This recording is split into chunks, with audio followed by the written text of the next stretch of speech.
So now I must sit here and think, what is something I can shoot you with cursed knowledge?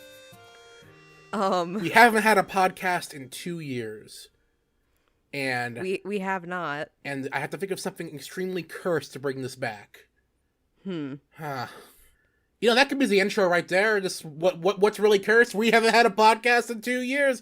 Hey everyone, welcome to the start of the BokuMonoCast. Reboot, redone, redux, relive. I don't know. I don't have any more re's.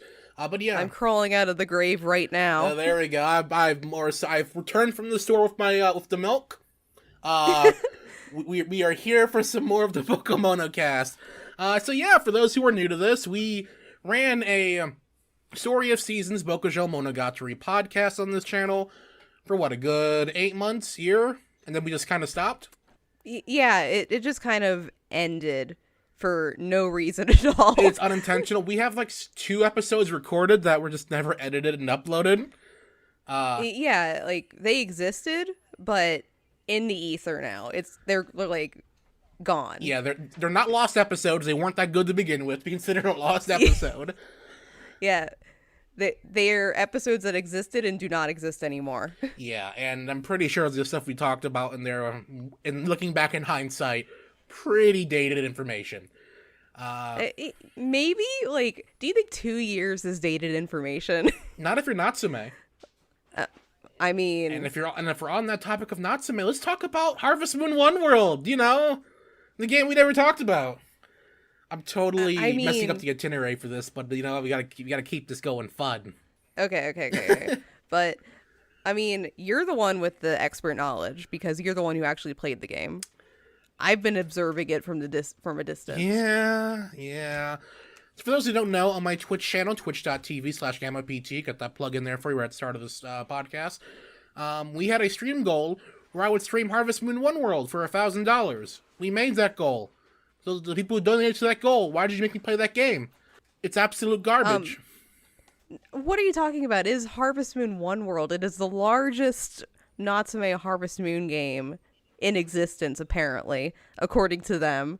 And I mean, it looked like a masterclass of all things farming. It is definitely their largest game. Their largest what, though? Well, I'll leave that to your imagination, dear listener. Yeah, so Harvest Moon One World was an experience. Everything about it was very strange. The thing that I remember the most about Harvest Moon One World is that the art looked squished. The character art looked like they had tiny legs, and that's all I remember. Yeah, they weren't proportionate at all, and it would look really weird. Yeah, and admittedly, it was a highlight just because it gave me something to theorize about, why they looked like that. Were they malnourished because they had no access to farming? And they somehow only had wild potatoes, which are poisonous. Yeah, okay. That's the one. That is the one thing that I was really, really theorizing about when Harvest Moon One World was first announced and talked about, because what did they eat? They only have potatoes, but wild potatoes are poisonous. But how are they living? Are they living off of grass? Are they? Maybe they evolved an immunity to the poisonous potatoes. I mean, that could be a thing, but why? They had no farming. They had to adapt. So the first few generations of them, after they lost farming for some unknown reason, they died relatively young, but they grew that immunity to eat these poisonous potatoes to where the average person isn't affected by poison. And then, halfway through the game, they kind of abandoned that we forgot farming shtick to say, yeah, we do technically still have farming. Yeah, they didn't want to commit to the bit. Here's what disappoints me about the premise of Harvest Moon One World is that, if in the hands of any other developer, the idea of farming not being a thing anymore could be interesting, because what if there's a big corporation that you have to rely on to get food and you can't grow your own food anymore? But oh no, the secret of farming is now out there, and now the corporation's after you because they don't want to lose money and stuff. And now you're growing food and like fighting against the man. But no, instead it was made by Natsume. Hey there, indie devs. We just gave you a great new pitch. I will any indie devs that heard that and sound and like are interested in it, you can have that idea for free. That is my gift to the world. Now that sounds like an instantly much more fun game. You know, you're running an underground farming situation instead of going around this empty world. And but there's so much life. I remember the desert is the same texture repeated over and over again. And I know most deserts are, but those usually have like, you know, the grainy sand like textures. And so it looks natural. It's just a bunch of squiggles. I think I remember like a beach area in the pre-release. I remember a beach area picture of it, and it looked like it was only one color. Yes. And was it still one color in the final game? Oh my god. The game was bereft of life. None of the NPCs really did anything. They all had their one or two lines they repeated, you know, to ad nauseum. And it had no real good characters. Like the DLC characters were just okay, cool. They were better than the launch game, but it's like, this game cost me $50. And I gotta spend $20 more to get decent bachelor and bachelorettes? Come on. You wouldn't spend $70 whole on Harvest Moon One World. First of all, I'm not Canadian. Okay. But I mean, you could have spent $70 on it. You know what? Were you not a coward? No, you see, I wish my stream goal was $2,000 instead of $1,000. Mm-hmm. You know, one day, maybe I'll go back and I'll review One World. I mean, that day could be today. I mean, as of right now, One World is the only Harvest Moon game from Natsume for the foreseeable future. Yeah. Yeah, very true. Natsume has not given any indication of any new Harvest Moon game. Like, you know, after they did The Light of Hope, they still have these micro Harvest Moon games that were coming out, like mobile games and whatever the puzzle game was that I try to repress from my memory. Harvest Moon Mad Dash, your favorite game. Yeah, my favorite game that I refunded on Everyone's Steam. favorite. Yeah, the game they charged $50 at launch for a game that only had 2 hours of content. Yeah, I mean, that's what I want out of a Natsume Harvest Moon game. $50 for 2 hours. Come on. That's basically what we all spend our money on anyway. For their games. Listen, you cannot pay me enough to play Mad Dash ever again. I'll say this, I think One World was better than Mad Dash, but that's a very low bar. well, at least Harvest Moon One World is actually a farming game. Yeah. So that's one benefit. It is a farming game. It's a lottery of a farming game, because when you plant your vegetables, you don't know what you're gonna get. Yeah, exactly. But I am looking at the Natsume Twitter account on my screen, and there's still no news of anything coming down the pipe from them. So, which is a little weird because ever since Natsume started releasing their own games, it's always been like constantly something coming out, whether it be like a port or like the 17th version of Light of Hope or something. It is because they released like a billion versions of that game. It is their best-selling Harvest Moon game, apparently, which I called bullshit on. I mean, it just sold so well. Yeah, they say it's their best-selling one. I'm like, you're telling me that all of the other ones, when you had the actual title, didn't sell as much as this one? I'm pressing X to doubt right here. Why would Natsume lie? Why would they tell the truth? That is true. But yeah, I'm interested to see what's gonna happen with them, if they're gonna make another Harvest Moon game. At this point, it's a mystery, because it's just like in a weird spot right now. Because I flat out expected them to announce something last fall, and there has been nothing since then. No, there's the One World PC port. That is true. That was released to compete with Pioneers of Olive Town on PC. Yeah. Yeah, that was. d- mm, I they're being a little petty. yeah, they there, were, I think. and they decided to price it $20 more than Pioneers of Olive Town on PC. Yeah, which with the choice, would you rather spend $20 more on Natsume's game or $20 less on the masterpiece that is Pioneers of Olive Town? Olive Town any day. As much as is like Mm-hmm. anyone who says that One World is better than Olive Town, you need to get your eyes checked. I'm sorry. It I do wonder like how people could think about that, but honestly, I can't really make any opinions on Pioneers of Olive Town. I think that's more of a you thing to decide. It is more of a me thing, and I do have a review of that planned eventually. TM, because I did play it on Switch and on PC. So funny story, I got a review key of it on PC. I hated it. PC on Switch. I hated it. I hated it on Switch because it ran like absolute crap. There were a lot of like quality of life things that really brought the game down. It felt too sterile for a mainline Bokujo title, and I knew if I reviewed this game, I'd give it like a 4 out of 10. I decided, you know what? Sorry. And then they said, oh, we have DLC plans to fix everything people complained about. And I said, you know what? Fine. Yes. I'll wait for the DLC, and I'll review it. DLC came out, and they said, hey, by the way, it's coming to PC. And I said, okay, sure. I'll wait for the PC version. Got the PC version.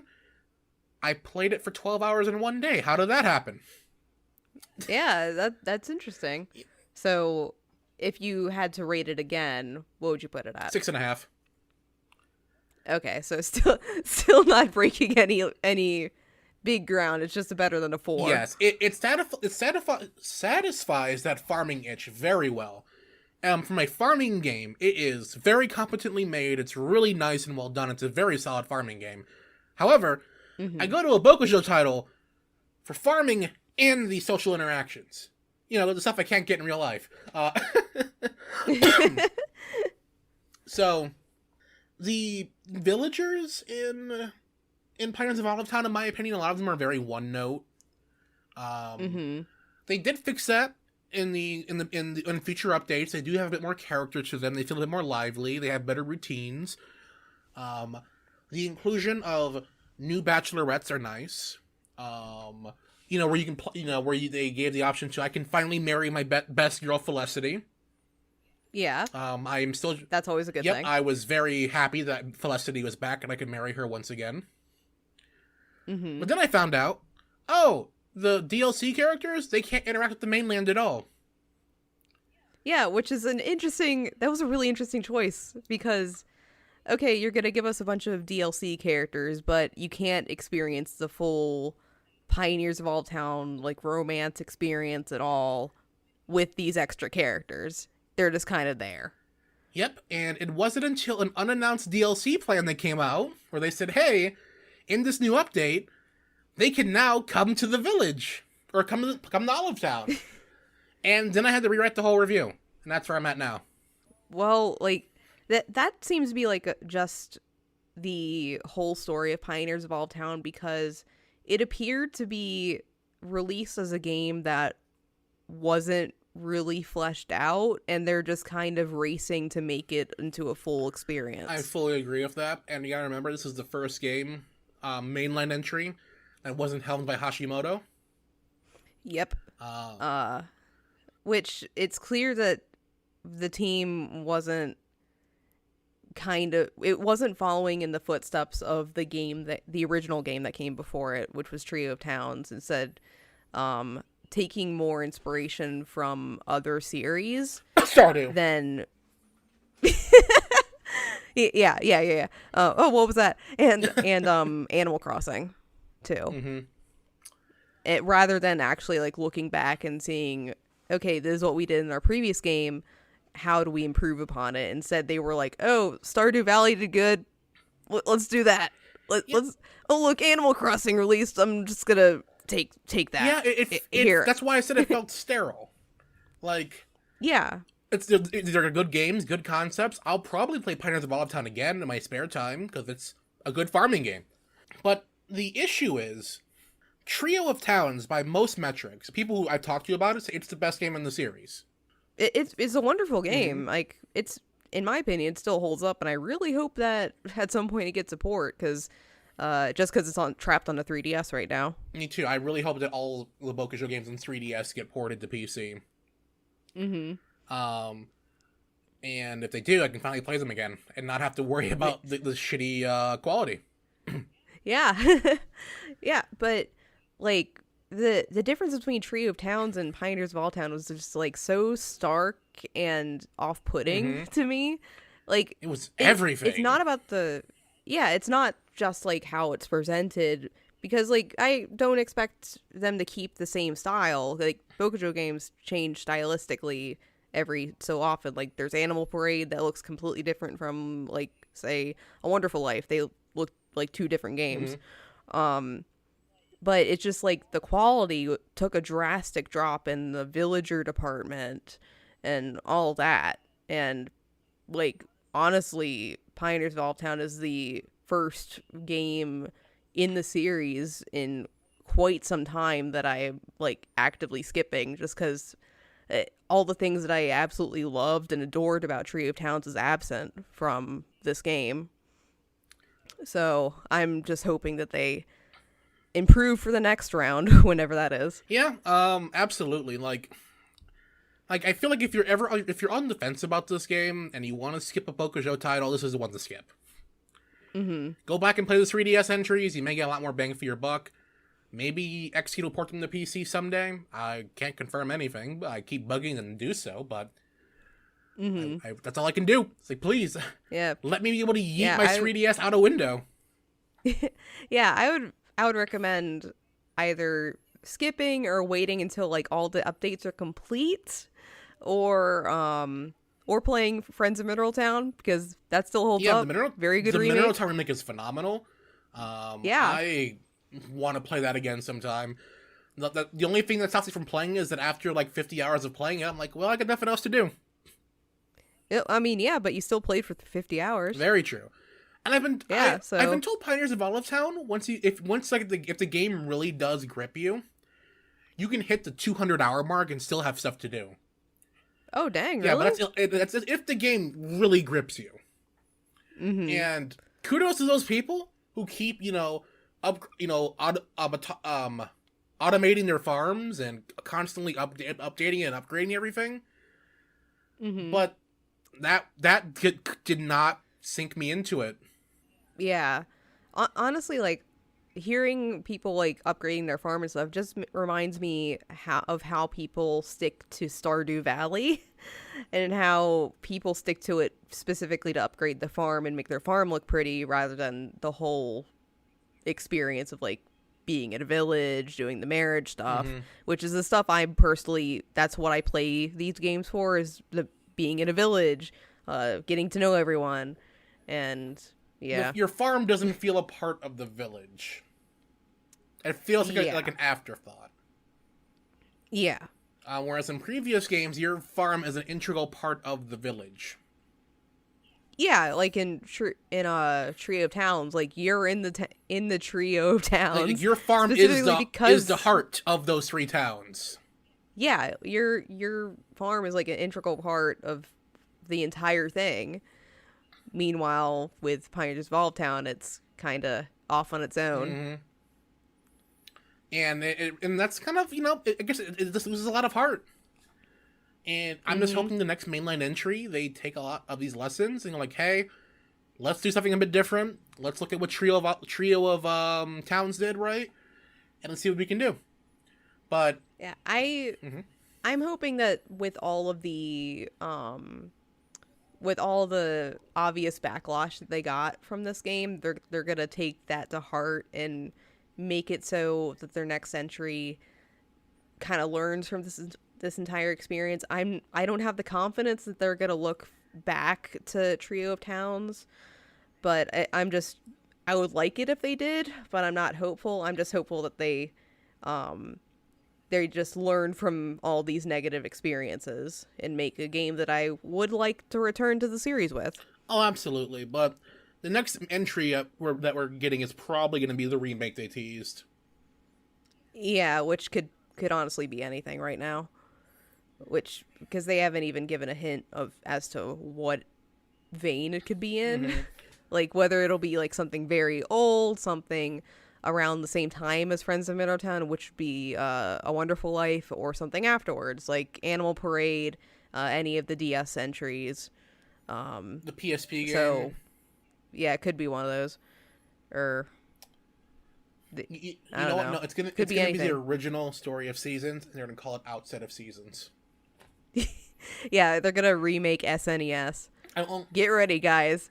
I'm only saying that because in the Middletown remake, you can get a record that's called Outset of Seasons, and it's like the main theme for the original game. Yeah, And yeah. I'm like, why would they change the name? They didn't have plans to use it. Yeah, I think it's interesting because it seems like they have all the titles squared away. Oh, absolutely. So it means the whole like reclaiming all the series for themselves is beginning. The plan is set. I mean, all they have to do really is just backport all the games to PC. Yeah, but they have to like retranslate it too. Very true. Because they can't. Based on what I've seen from the whole Natsume split, they have to like retranslate it, and the original translations weren't top quality to begin with, so it's probably a good decision regardless. Mm-hmm. I've been told that they couldn't use the original translations even if they wanted to, but then I was told in the same breath, why would they want to? I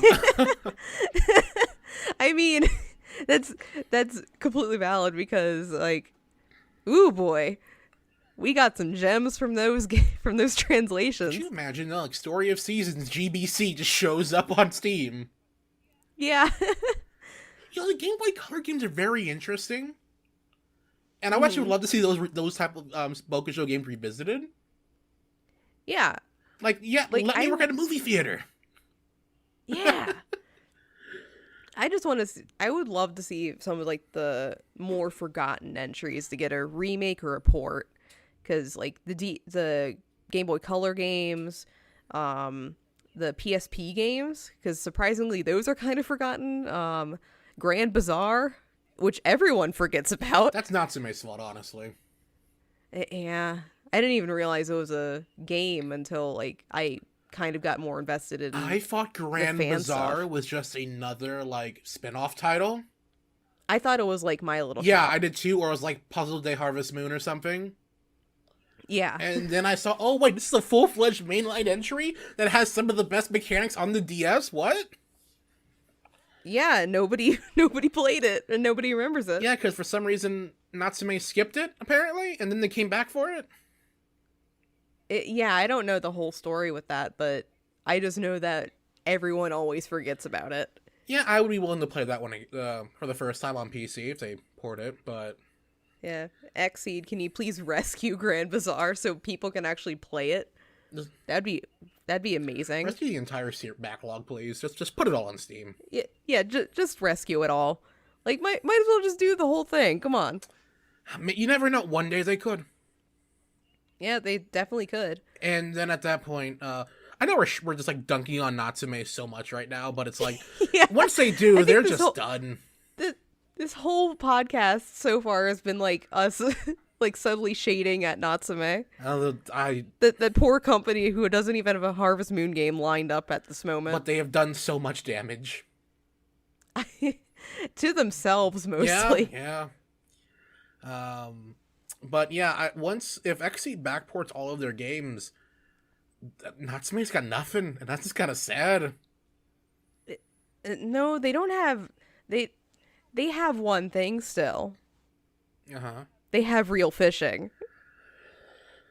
The critically acclaimed, so successful game that everyone played. You mean the game that still has no reviews on Steam? Oh, sorry, that's like one review on Steam after like 4 years? Yeah, it has one whole review on Steam. Come on.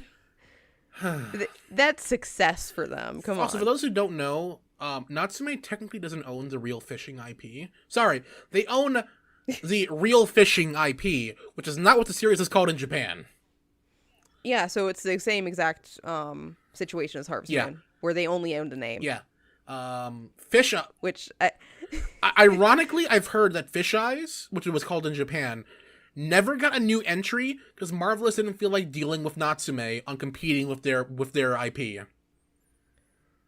honestly, like based on what we've seen from like them wrestling the Harvest Moon games out of Natsume's grubby little hands, that's kind of valid. Yeah. And then you have what was it called? River King Fishing or something? Yeah. Which Natsume also claimed as their own, which wasn't. It's just a theme with the company. It is. I'm waiting for them to make their own new take on their river fishing games. Yeah. But you know what one series that Natsume does not have their grubby little paws on? Which is? Rune Factory. I don't know. People on the internet seem to still think they do. Nope. I don't get why people still think that, but Natsume has had nothing to do with the Rune Factory series since Tides of Destiny. So I'm sorry for your loss. They made some decisions about that game that I'm still not happy about. I'm sorry that Frontier, the better game, got the better treatment. I just wanted Oceans to get the better treatment. Come on. It's my favorite game in the series, but that was a subtle segue to Rune Factory 5, which is releasing in 2 months in America. Ah, yes, the long wait is over. We'll finally get our hands on Rune Factory 5.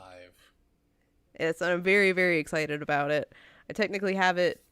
I have the Japanese version, but I can't play it because I don't speak Japanese. So I'm excited to actually like. Here's what you do: read the dialogue. You open your phone, go to Google Translate, okay, and hold it up to the screen the entire time you're playing. Okay, cool. So my wrist will hurt afterwards. And are you a true Rune Factory fan? I mean, I guess not. If I don't do that. Man, I did that for the first 2 hours of playing it. And I was like, I'm done. I'll wait. Yeah, I played a little bit of it. I watched the opening movie, saw the opening cutscene, ran around a little bit, and looked at all the costumes that I got because I got the special edition, so I got to look at my pretty main character and all the pretty outfits. But that's about it. Very excited though, because it's been 8 years. Yeah. Who would have thought we'd finally be seeing another Rune Factory game after all this time? Yeah, and a Rune Factory game with same-sex marriage too. Yeah, I was surprised in that one. Yeah, genuinely, I was not expecting that. After it was confirmed in Japan that it didn't have same-sex marriage, I was like, well, let's hope for Rune Factory 6. And then when Xseed came out saying, hey, we added this, and I was like, oh shit, you added this. Yeah, and then Japan was like, okay, cool, they added this, and they patched it with it in. Yeah, so it looks like we're officially all in with that. I believe in Ludmilla's supremacy, which means neither of the main characters are safe. Yeah, exactly. So the best part about this is that no matter who you choose, you're still gonna end up with Ludmilla. I could imagine how the board meeting goes. They're like, okay, we made a mistake on the canon girl. It's this succubus, but she can't marry the female protagonist. The next scene comes in and says, boy, do we have a deal for you. Yeah. Oh God. Speaking of the mistaking the main girl, I think it is so funny that in every single Rune Factory game so far, they have missed the mark on who would be the canon girl, because every single girl that they have focused on saying okay, this is the girl that everyone's gonna love. She's gonna be our main girl, the poster girl. Everyone's gonna love her, and it has failed every single time except for Rune Factory 1, because Mist, everyone likes Mist. Excuse me, Rosetta Gang. Thank you. No. You're not valid. It's Mist. You miss me with that. Yeah, but you have to agree with me. In all other games, they have missed the mark. Absolutely, they absolutely did. And it's so I can't believe they fought. Gee, who would win, this cute little girl or the horny succubus? Which one our fans want more? Yeah, I don't know. It's a mystery. Like, who would have foreseen this at all? Not me. Like, yeah. like, Yeah. the quote unquote main girl in Rune Factory 5. I think she's like my third or fourth pick. Like, she's probably like also my third or fourth. Like, to me, she's just there. Mm-hmm. Like, I'm not going to actively pursue her, but I'm not like repulsed by her. I'm not interested. She's just there. Wait a minute. I forget. I'm trying to remember now. Isn't she the waitress's sister? Crap. I think she is, which makes me even more mad at Marvelous. Yeah. Marvelous, you cowards! I know they did not give us the waitress. I'm still mad about that because I want to marry the waitress. Like, she seemed perfect. Yeah, she's the perfect woman, but you know, this is another theme in Rune Factory games. There is always a perfect woman that you can't ever touch. So this is one of the themes in Rune Factory 3. It was Evelyn. Evelyn's the perfect lady. I can't marry her. So you became her. It gives me pain. Yeah, so it became her. Exactly. I became her instead. So this what this means, Patrick. Mm-hmm. Okay, you got to listen to me. Because you can't marry the waitress in Rune Factory 5, you have to become her. So I'll text my girlfriend and just ask her if she can wear a waitress outfit, and we'll go from there. No. It has to be you. You have to be the one that's on the mask. You know what? I'm good. I'm down bad for the waitress, but I'm not that down bad. No. You have, like, this is just what you have to go through. This is like the life of a Rune Factory fan. You have to just become the unmarriageable. Oh no, I'm so sorry. You have to find out this way. I'm not a Rune Factory fan. Oh my god. I'm I'm canceling you on Twitter now.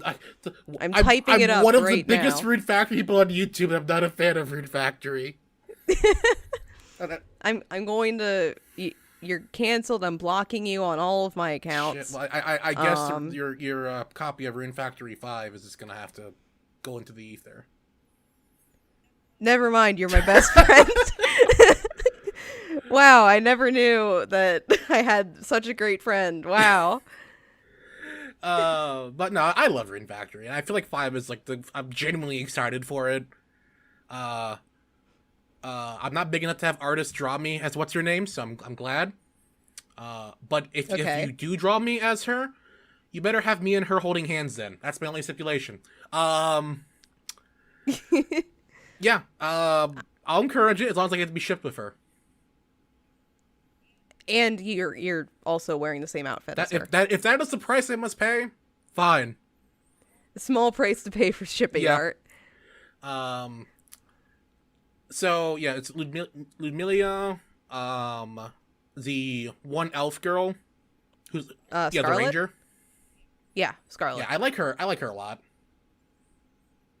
Yeah, I think she's very cute.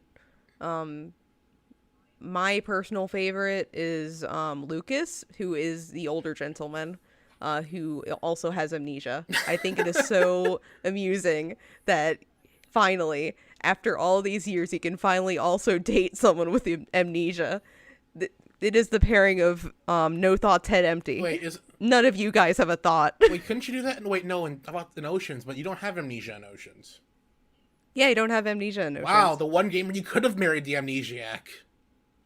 Yeah. But yeah. So this is the first time, groundbreaking, we can marry an amnesiac, and that is who I'm pursuing first and foremost, is the amnesiac. You know, that's valid. I'm going for my yandere wife. As will half of the Rune Factory community. I really do think that they're gonna I think they have already retconned her as Canon Girl. Pretty much, based on the opening sequence of how much she's just going in on the MC, I'm like, oh yeah, she's it. Yeah. And like, based on, there's been like more official content of Ludmilla too, just because she keeps on winning fan polls. So gee, who would have thought? Yeah, it still amazes me that they were like, okay, it's gonna be Priscilla, the one who's loved, and everyone paid attention to Ludmilla. Like, Or her, how did they not or see this coming? Priscilla's sister. Yeah, or Priscilla's sister too. Imagine that. You're the canon girl and everyone wants your sister over you. Yeah. Like I thought Xiaopai had it bad in Marine Factory 4. Everyone wanted her mom, but it's like at least she wasn't marketed as the girl.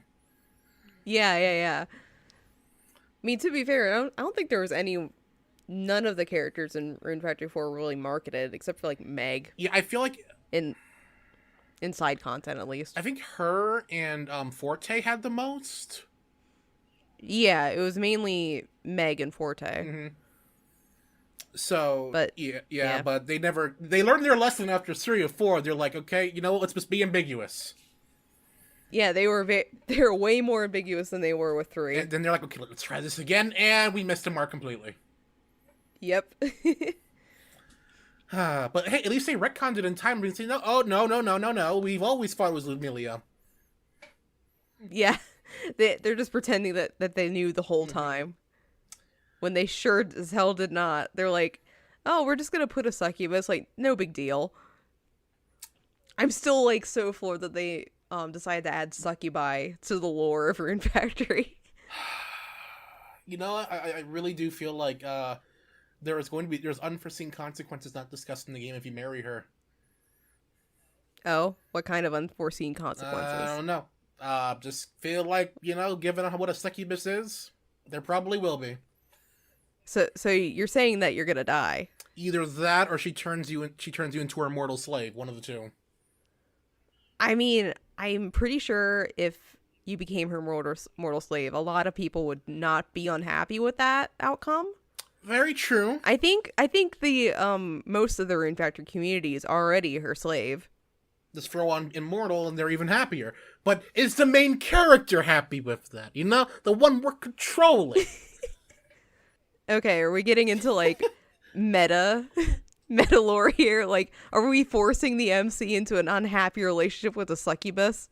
We could be. Listen, I discussed RuneScape lore for fun, so this is half of our arguments. Oh God. Okay. So we got to think about the main character's opinions about this. So, like, what would they be the happiest with, like, out of all the selection of marriageable candidates? Alice. But she's a main character. I don't care. I'm mad. Why can't I marry Alice? Because she's a protagonist. You could play as her, though. Yeah. Who do you want to pair her with? Ludmilla. Okay. There's your answer. She's gonna be happy with Ludmilla. God, am I really gonna play as Alice because I can't marry her? I mean, that's a solution. It's a solution. You can marry whoever you want. It's a solution, but it's like, you could marry the female protagonist. Yeah, but they were like, it was a thing. It was like they were separate characters. With this, with Rune Factory 5, it's just like, oh, you have protagonist and female flavor and male flavor. With all the Rune Factory 5 marketing, they do feel like two distinct people, though. I mean, same thing with 4, but we never got that. I mean, if you broke the fourth wall with the art show. That's true, but I think, yeah, you're going to have to give up your dreams about marrying Alice. I can still commission Alice art, so that's fine. That is my only my only escape from this. Yeah, just commission all of the art and convince the devs to rectify their horrible decision for Rune Factory 6. Imagine in Rune Factory 6 that Alice comes in as a cameo and that you can marry. I that would be my win. I would take full credit for that. I would. Yeah, so start commissioning art now and just make it happen. Oh God, I remember I made a bunch of Rune Factory Twitter artists confused. Oh, what did you do? Remember what I had my Twitter name as for a while because I was. Oh. Because of Ludmilla. Yeah, I remember that. So I had my Twitter name as Ludmilla's Footrest. And a bunch of Japanese Twitter artists were very confused when I kept retweeting all their Milia art. And I'm like, oh. Yeah. Yeah. I remember that happening. Nothing came of that, thankfully, but I'm like, I hope they don't get the wrong ideas. It's a meme. Please. It's not a meme. I will gladly be your footrest, but that's a different topic. I'm sad that no art came of this. You know what? It's probably because they wouldn't do it for free. I mean, that is true, which means you have to bring it into the world. When I start working full time and have more disposable income, sure. That'll be one of the first scams cool. I get commissioned. All right, please. I'm gonna hold you to that. Bet. Yeah. All right. But my desire to serve Ludmilla forever is not the topic of this podcast. I mean, well, it has been for the last 10 minutes, but that's a different story. I mean, that's just the whole Rune Factory community. We're all her slaves. Yep. And Marvelous made sure of that by introducing same-sex marriage. Yeah. So, equal opportunity becoming her slave. You cannot escape. Yep. No escaping now. I welcome our new succubus overlord. Even though I'm not marrying her in my playthrough. I'm sorry. That's what you're gonna marry. Who was it? Lucas. And then, and then at your wedding, he takes off a mask and it's Ludmilla. Oh man, that's actually the plot twist at the end of the game. You just spoil it for everyone that Lucas is actually Ludmilla. No, she is all of them. Yeah, she's actually the whole village. There is no escape. You were actually in her love trap. You were there for her forever. Yeah. So that's the whole plot. Like, that's why you have amnesia, because he fell into the love trap. Oh yeah, no. This is your hell. This is like your 50th cycle through all this. This is the sequel to Harvest Moon: A Wonderful Life. After you die. Oh god. This is the secret lore that you can only get through the BokuMonoCast. Also, okay, I still cannot pronounce Priscilla's sister's name. I just looked it up. Elishi? I don't know. Elishi? Elsh? I think it's Elsh. I'm probably gonna wait until I actually get the game in English and hear them pronounce it, because otherwise I'm gonna make I'm gonna like pronounce it completely wrong. Let me marry her, Marvelous. I'm on her wiki page and I'm like, please.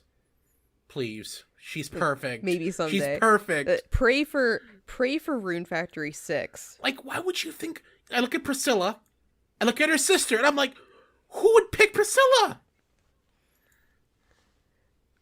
I don't know. They're being hopeful, because you know how they always focus on the flowery, like, innocent, like, nice girls for their poster girls. It's on brand for them. It is, and it hurts. Hey, modders. If this game, or when this game comes to PC, because it'll probably come to PC, it's an inevitability. Please make a mod where I can marry Elsh. Just make her a marriage candidate. Okay, and I have I have a friend on one of the Rune Factory Discords that really wants Gideon to be a marriage candidate, so I'm hoping for that too, just for her. Mm-hmm. So let's get marriage mods for Gideon and Elsh. Oh god, I just found the art again of Ludmilla about to tackle the MC. Like, oh god, the lust in her eyes. It's like, oh yeah, no, they knew what they were doing now. They went full in. Yep. God. You know, like, speaking of, like, modding, I'm surprised that there hasn't been a mod for Rune Factory 4 Special where Badu and Illuminata are marriage candidates. Unless they I haven't been paying attention to. There's no community workshop mods because there's no support for it. Yeah. I know there is mods around, though. Let me check the Nexus. I forget where they are. Nexus mods, I think. They've been popping up.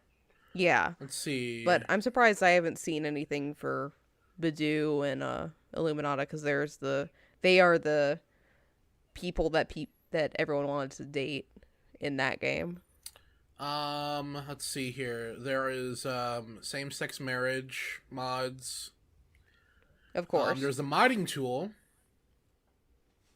There's a what modding tool? tool. You can make your own mods.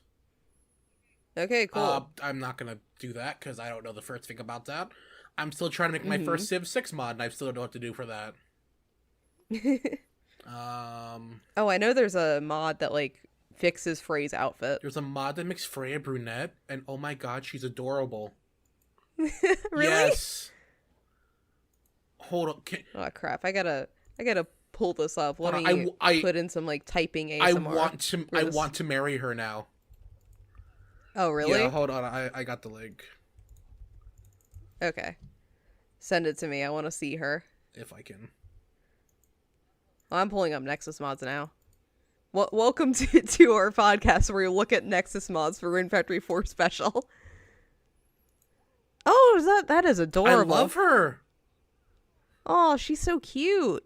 Yeah, I would actually marry her. Ooh. Since you're editing this podcast, Taylor, you can put a picture of her up here now, if you can remember when you get to this point. Okay. I mean, I'm editing the audio, so I'm not sure I can put a picture in the audio. So you want me to compress it into a video format? Got it. That's fine. I'll do I'm doing all the audio. Okay, then I'll do the video portion of it, which is just slapping on an image and press render. Yeah. I mean, you have to remember to put the image of very cute Frey in the middle of it. I think right now my favorite mod that I'm seeing is the one that changes everyone into porcelain. I saw that mod and I thought that was pure fear. I think it's beautiful because it puts focus on the best character in Rune Factory 4 Special, which is porcelain. Finally a mod for me. Does he have a counterpart in 5? I haven't seen him. Yeah, he does. Okay. He runs the carpentry. Really? He's, you know, the butterfly dude, Laika? Yeah. Laika is the apprentice of the Descent Coquille member in 5. Really? Yes. That's a weird job for him. I mean, it's not porcelain, it's another member of the family. You know what's true? I don't think this family is that incompetent. I just feel like it was bad localization. Oh? Well, Rune Factory 3, but the Descent, yes, their name, was not the most competent man in the world. Like, he spoke in opposites. It was funny. Come on. Like they're all comic relief family. Like even the marriage candidates of the family are comic relief, basically. Sophia's great. I love her. I love Sophia. I wanted to marry her sister though. I still have to finish Rune Factory 3 at some point. It's a good game. It was my first Rune Factory game.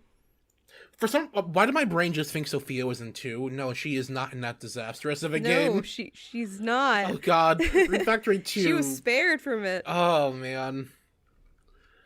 Speaking of Sophia though, Sophia's localization was the best decision that Natsume ever made in their localization tenure with the series, because Sophia's dialogue in the Japanese version was very like kind of cut and dry, like basic opposites, but then Natsume decided to go way ham on it, and I love it. It adds to her character.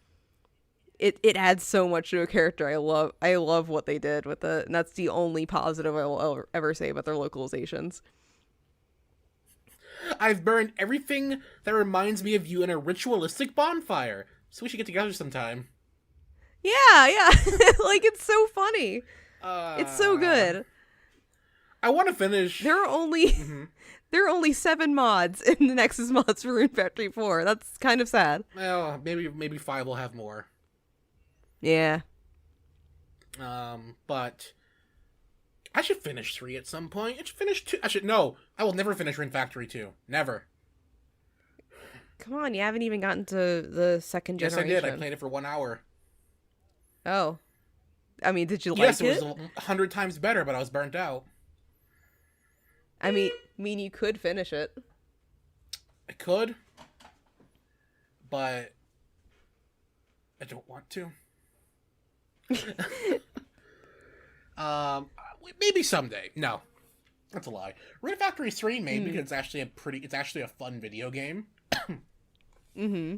So that's a maybe. Yeah. Yeah. If you want to see me play those, you can go to my Twitch channel at twitch.tv/GammaPT. Gotta get my second plug of the day in for that. Wait, I don't think I even introduced myself at the beginning of the podcast. Crap. Oh, you know what? That was my B. I didn't even introduce that, but people just knew who you were. Okay, I mean, they'll have to listen to the other podcasts to realize who I am. You can introduce yourself in the outro. Okay, that sounds like a plan. There we go. Get people like, who is this mysterious person? I must now watch the entire podcast to figure out who they are. Yeah. Oh boy. Yeah, like my identity is a mystery that can only be solved if you like listen to the hints and clues buried beneath this podcast. And audio. the one time I name dropped her. Yeah, that's the only. Yeah, you have to listen very carefully, very, very, very carefully. All right. Is there anything else we've been missing? I'm looking at the list that we have prepared. We have 2 other topics that aren't quite on topic, I guess. It's mainly superfluous stuff. Oh yeah. Why is there no Rune Factory anime? Yeah, why isn't there any? It would be a very nice anime if they like picked one of the games just adapt. Rune Factory 2? I think like I think 2 or 3 would be good choices. Yeah, but it'd probably be 4 or 5 if they made one. Yeah, those are the popular ones. Maybe Rune Factory the 1 other games could get an anime because it's the first one. I would like that. I would prefer a full remake, as in let's take Rune Factory 1 and put it on the level of quality as Rune Factory 4. Yes. I liked Rune Factory 1's characters. There was a lot of cool, interesting people I really liked in that game, and I wish they were expanded on more. Mm-hmm. Same here. Like, it was so weird. My favorite character in Rune Factory was Emmett. Yeah. I don't know why. I just really liked Emmett. You just latched on to him. Emmett was a great character. Yeah, like there's a lot of potential in Rune Factory 1 that I'd love to see either in animated form, but preferably a remake. Looking at all the characters. I mean, I would love to see Lucas get upset at me marrying Rosetta. Oh, of course. I want to see him like get pissed off in HD. Oh boy. And looking at all these characters. Wait. I would marry Felicity. She's very cute. Felicity? Yeah. I'm thinking. Hold on. She's the mayor's daughter? Oh, I was thinking, what does Felicity have to do with this? I was thinking of Story of Seasons. No. Like, what does she have to do with this? We're beyond that. Pioneers Pioneers of All Town was like 20 minutes ago, yeah, dude. know, that's Get with the picture. That's very fair. I'm looking at the villager list and I don't see her. Oh, there she is. Oh, wow, she is adorable. Yeah, she's so cute. This game has like I would marry her. Rune Factory 1 has a good selection of bachelorettes, a good selection of villagers. It's just in a really crappy game. Yeah. It was made in the era when not a lot of effort was put into like Harvest Moon dialogue. Mm-hmm. So it deserves better. Absolutely. A lot of good ideas, and hopefully they'll come back to it. That'd be nice. Looking at all the characters again, Yeah. I'm like, man, I wish. Yeah. Oh well. The last topic we can ruffle some feathers in the next podcast, so we have a reason to do another podcast. Yeah. There's a topic that we are gonna keep under wraps, and if you want to be really pissed off, you need to wait for our next one. That will happen. I promise. Yeah, it'll happen. Will it happen in 2 weeks or two? TM, Will it happen in 2 weeks or 2 years? That's the better question. It'll happen. We won't know when, But it'll happen. So, and anyway, see you in 2024. Oh, God. We'll see you when Kuro no Kiseki 2 gets localized in 2024. See you when Rune Factory 6 is localized in 2030. So, Oh God. Yeah. I wonder what's gonna happen. See, now I have to think, what will happen first? Will we get Rune Factory 6 localized? Or will all of Kuro no Kiseki get localized? This is now my internal battle. Oh, I haven't told you the shitstorm that the Trail series is going through in terms of localization. That's Better Off Podcast. This is not a general gaming podcast. Yeah. I just know that it's it is beyond. Yeah. Okay. All right. Cool. But yeah, that's it for tonight. This is our first podcast in almost 2 years. Let's go. Yeah, we actually recorded. Now will it be edited and see the light of day? That's the next question. Like the lost episodes. I'll do my best to make sure that this isn't a quote unquote lost episode. Yeah, I will make sure it's edited. I have to work on the Rune Factory 2 video, so I'll have the video editor open at least. Ooh, that's very special. Okay, let's do our best to make sure this sees the light of day. All right. So why don't you tell our wonderful audience where they can find you? Hi, I am. There's this hidden lore at the end of the episode. My name is Tay. I run the Rune Factory archival site, Forested Beginnings, which you can find at forestedbeginnings.tumblr.com. Also on Twitter at rf_archive. Oh God. They don't want me to promote you. Oh God. Links will be down in the description below where you can find her at her websites and her Twitters and all that fun news. You can, of course, always find me here on this YouTube channel that you're watching this on, because I own this channel. I run the place. You can also follow me at GammaPT, see the inner mechanisms of my mind in real time, or follow me on Twitch at twitch.tv/GammaPT, the third plug for the day. Whoa. I had to get that in there. But yeah, that'll be it for tonight, everyone. We will hopefully have a new episode eventually. We'll have it at least by 2024. And we may or may not discuss Rune Factory 5. May or may not. It's up in the air. Anyway, thank you guys so much for sticking around. Be sure to subscribe for future content on this channel, and go follow Tay on all of her socials. Until next time, everyone, I'll see you all when we see you. Bye-bye for now. Bye-bye.